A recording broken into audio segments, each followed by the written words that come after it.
Collars بہت زیادہ ہیں اور اس وقت بھی ہولڈ کیا ہوا ہے کالر نے. السلام علیکم. ہیلو جی السلام علیکم. جی وعلیکم السلام. کون صاحب بات کریں؟ میں ہمایوں صدیق لاہور سے بول رہا ہوں. جی کیا سوال کریں گے؟ میں وزیر اعظم صاحب سے پوچھنا چاہوں گا کہ سیاستدانوں اور اہم عہدوں پر فائز افسران ان کے اوپر آج کل کافی الزامات چل رہے ہیں جن کی الزامات کی بنیاد پر ظاہری بات ہے تحقیقات بھی چل رہی ہیں. تو جو آبویسلی ایک امپارشل جسٹس کی طرف میں سمجھتا ہوں کہ ہمارا ملک جا رہا ہے اس کا ایک بہت بڑا ثبوت ہے یہ. مگر میرا سوال یہ ہے کہ چیف جسٹس صاحب اور ان کے صاحبزادے پر بھی الزام عائد ہوا تھا جنرل مشرف صاحب کے دور پہ, تو جس کی انکوائری تاحال جو ہے وہ پینڈنگ پڑی ہے, تو آیا کہ اس کے اوپر بھی کچھ کیا جائے گا؟ اور ساتھ کے ساتھ میں سوال یہ ہے کہ افسران کی ایکسٹینشن اگر قابل اعتراض ہے تو کیا یہی قانون جو ہے وہ ججوں کی ایکسٹینشن پر بھی لاگو ہوتا ہے کہ نہیں؟ دیکھیں جہاں تک تعلق ہے ایلیگیشنز کا, میں نے کل بھی اور پرسوں بھی اپنی پریس کانفرنس میں کہا تھا ایلیگیشنز تو 1958 سے لے کر آج تک تمام پولیٹیشنز پر لکھتے رہے ہیں اور ایلیگیشنز کی بنیاد پر ہماری کئی مرتبہ گورنمنٹس ڈسمس ہوئی ہیں, خواہ وہ میاں نواز شریف صاحب کی تھیں 2 دفعہ ہوئیں, اسی طریقے سے جنیدو صاحب کی گورنمنٹ ڈسمس ہوئی, اسی طریقے سے پاکستان پیپلز پارٹی کی 2 دفعہ محترمہ کی گورنمنٹ ڈسمس ہوئی, بھٹو صاحب کی گورنمنٹ ڈسمس ہوئی. تو ان پہ یہ الزامات پولیٹیشنز کے لیے بہت آسان ہے, سافٹ ٹارگٹ ہے کہ ان کے اوپر کوئی ایلیگیشنز لگایا جائے, مگر میئر ایلیگیشن کی بیسس پہ آپ کوئی پروف نہیں کر سکتے کہ آیا کہ یہ درست ہے یا غلط ہے جب تک ثابت نہ ہو جائے. اسی طریقے سے میں نے اس دن بھی کہا تھا کہ جب جنرل مشرف صاحب تھے انہوں نے بھی الزام لگائے چیف جسٹس صاحب کے اوپر, مگر وہ میئر ایلیگیشنز ہیں اور ایلیگیشنز جب تک پروف نہ ہو تو اس وقت تک آپ کسی کو نہیں کہہ سکتے, اس وقت تک وہ انوسینٹ ہے. لیکن ایک پے کمیشن نے آپ کو کال لینی ہے کیونکہ بہت زیادہ کالرز اس وقت ہولڈ پہ. السلام علیکم. وعلیکم السلام. جی کون صاحب بات کر رہے ہیں؟ شعیب حسین لاہور سے بول رہا ہوں. جی میں جناب وزیر اعظم صاحب اسلامی جمہوریہ پاکستان, السلام علیکم. وعلیکم السلام. پہلے تو میں آپ سے لیے دعا گو ہوں جی کہ اللہ تعالیٰ نے آپ کو اور آپ کی کابینہ کو ہمت اور حوصلہ عطا فرمایا جن حالات میں آپ نے پاکستان کی بھاگ دوڑ سنبھالی. خاص طور پہ پاکستان میں دہشت گردی کے حوالے سے آپ نے جو خوبصورتی سے تمام جماعتوں کو متحد کیا ہے, اس کی وجہ سے میں دہشت گردی میں بہت کمی آئی ہے. آئندہ چل کر آپ اس سلسلے میں کیا لائے عمل اختیار کر رہے ہیں تاکہ ہمارے ملک کی اکانومی بہتر ہو سکے؟ دیکھیں اس وقت جو ہمارے ملک کے مسائل ہیں وہ تمام مسائل میں سے 2 اہم مسئلے ہیں. ایک law and order, law and order means terrorism, extremism, اور دوسرا ہے اکانومی یعنی معیشت. اب دونوں انٹر ریلیٹڈ ہیں. تو جب میں وزیر اعظم بنا تو سب سے پہلے میں نے روٹ کاز کو پکڑا کہ سب سے بڑا مسئلہ اگر ملک کا ہے تو وہ دہشت گردی کا ہے.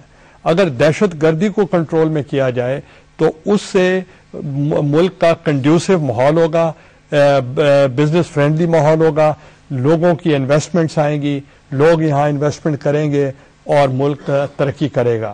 تو لہذا میں نے تمام لیڈرشپ خواہ وہ پارلیمنٹ کے اندر تھیں یا پارلیمنٹ کے باہر تھیں, میں نے ان کو یکجا کیا, اکٹھا کیا اور ہم نے ایک ریزولوشن پاس کیا اور ہم نے جو ملٹری ایکشن ہم نے سوات اور مالاکنڈ میں کیا تو اس ملٹری ایکشن میں تمام قومی قیادت کی اور تمام لیڈرشپ کی حمایت حاصل تھی. تو لہذا کوئی وار آپ کامیاب نہیں ہو سکتے جب تک عوامی تائید آپ کے ساتھ نہ ہو. تو لہذا میں سمجھتا ہوں کہ جب وار آن ٹیررزم ہم اگر کنٹرول کر لیں گے تو آپ کی معیشت آٹومیٹیکلی جو ہے وہ بہتر ہو جائے گی. ایک پرابلم تو ہے نا جی, ابھی آپ نے بین الاقوامی مارکیٹوں کی ایگزامپل دی, وہاں پہ انٹرسٹ ریٹ کو ریڈیوس کر کے 0.5% تک لے آئے ہیں. ہمارے یہاں پہ مالیاتی ادارے 16.5-17% پہ لے گئے ہیں. ایسے میں کون سی انڈسٹری لگے گی اور کون سا کاروبار چلے گا؟ دیکھیں میں آپ سے پھر آپ کہیں گے کہ میں اتفاق نہیں کر رہا, چونکہ ان حالات میں جبکہ ملک میں ایک طرف گلوبل ریسیشن ہے, دوسری طرف بجلی کی شارٹیج ہے, تیسری طرف فلڈز ہیں, چوتھی طرف وار آن ٹیررزم کا آپ لڑ رہے ہیں. مگر اگر آپ کل میں نے ایک بورڈ آف انویسٹمنٹ سے ایک بکلیٹ بنوایا ہے وہ میں آپ کو بھی بھیجوں گا. اس پہ وہ ممالک جو گرو کر رہے ہیں, جو ترقی کر رہے ہیں, جن کی انڈسٹریز یا جن کی اکانومی اپورڈ ٹرینڈ ہے, اس میں پاکستان بھی ہے. ٹھیک, ایک اور کالر ہے ہمارے ساتھ. السلام علیکم. السلام علیکم. جی وعلیکم السلام. کون بات کر رہے ہیں؟ جی میرا نام انم اشفاق ہے اور میں ہری پور سے بات کر رہی ہوں. جی سب سے پہلے تو میں یہ کہنا چاہوں گی کہ مجھے بہت اچھا لگ رہا ہے کہ اس طرح براہ راست ہمارے وزیر اعظم ہم سے مخاطب ہو رہے ہیں. میں یہ کہنا چاہوں گی کہ جو بھی وعدے ہماری حکومت ہم سے کرے اس پر عمل درآمد بھی کیا جائے. تو میرا آج کا سوال یہ ہے کہ پورے ملک میں بالخصوص ہمارے صوبے میں دہشت گردی بہت زیادہ ہو رہی ہے. سینکڑوں لوگ شہید ہو رہے ہیں, زخمی ہیں اور معذور ہو چکے ہیں. تو جب بھی دہشت گردی کا واقعہ ہوتا ہے تو میڈیا اس واقعے کو بہت ہائپ دیتا ہے, لیکن کچھ ہی دنوں میں لوگ بھول جاتے ہیں. تو کیا آپ کی حکومت نے کوئی ایسا منصوبہ بنایا ہے جو ان لوگوں کی زیادہ عرصے تک مدد کر سکے؟ دیکھیں, جہاں تک تعلق ہے صوبہ پختونخوا, خیبر پختونخوا, میں ان کو خراج تحسین پیش کرتا ہوں کہ ان کے جو جواں ہمت وہاں عوام ہے وہ بڑا دلیری کے ساتھ مقابلہ کر رہے ہیں دہشت گردوں کا. اور مجھے بڑی خوشی ہوتی ہے کہ ان میں جو جذبہ ہے تو وہ اس کے مطابق وہ پورا اپنا ہمت کے ساتھ ان دہشت گردوں کا مقابلہ کیا ہے. میں پاکستان کی فوج کا اور ان جوانوں کا, فرنٹیئر کور کا, فرنٹیئر کانسٹیبلری کا, پولیس کا, سول سوسائٹی کا, پولیٹیکل لیڈرشپ کا میں احترام کرتا ہوں, عزت کی نگاہ سے دیکھتا ہوں کہ وہ ٹارگٹ کلنگ بھی ہو رہی ہے اور جو دہشت گرد ہیں وہ اب ڈیفیٹ ہو چکے ہیں.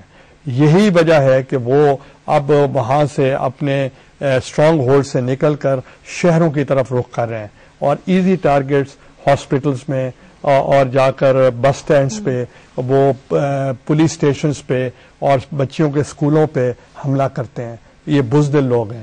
تو اس لیے ہمارے جیسے پختونخوا کے لوگ ہیں, جیسے انہوں نے ہمت سے کام لیا ہے, تو میں سمجھتا ہوں کہ آپ کے ملک کو فیوچر جو ہے وہ برائٹ ہے.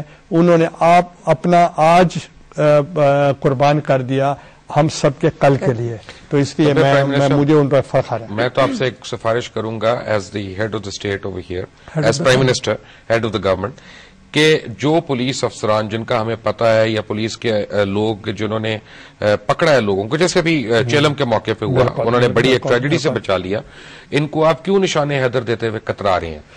دیکھیں, ہمیں کترانے کی ضرورت نہیں ہے.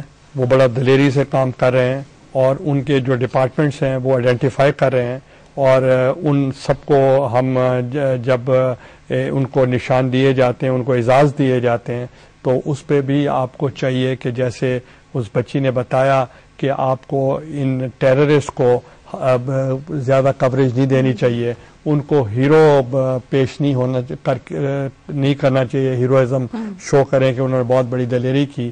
تو آپ کو ان کو پروموٹ کرنا چاہیے جو یہ شہید ہوتے ہیں اور لوگوں کی پروٹیکشن میں اپنے آپ کو شہید کر لیتے ہیں. وہ میں سمجھتا ہوں دے ڈیزرو اٹ.